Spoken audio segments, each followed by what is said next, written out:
Till death do us part is the vow you take on your wedding day, but life's temptations can sometimes cause havoc in a relationship and ultimately lead to divorce. Yeah, a psychologist in the US has named 3 key issues as marriage deal breakers: addiction, affairs and anger. For more on this, we're joined by relationship expert DrBella Elwood-Clayton in Melbourne. Good morning to you. Good morning. And now, the first marriage deal breaker is addiction, right? How can someone who has an addiction stop it from ruining their relationship?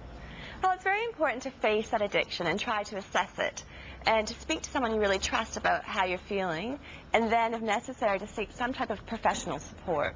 Okay, so we could be talking here addiction to gambling, addiction to drugs and alcohol, to pornography, or even sex outside of the marriage.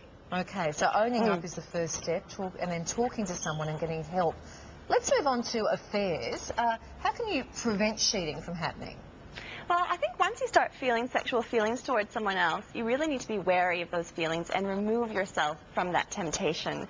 And really to focus on the primary relationship and work to put passion towards that. So that's a danger sign. Once you start thinking about somebody else, pay attention to that and turn around and focus on the person you're sharing your life with instead. Put the passion back in your own relationship. All right, moving on to anger now. Are there ways you can prevent anger leading to a marriage breakdown? Well, I think it's very important to learn about your own anger, to understand your triggers and what really upsets you. And then to do some kind of homework, take an anger management course, get some counseling, read up about it.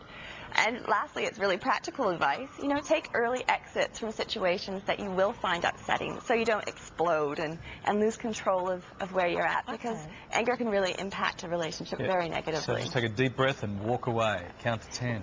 But walking away sometimes is the best thing you can do. Okay, Bella, thank you for your time. Short and sharp. No worries. Today. Thank you, Bella.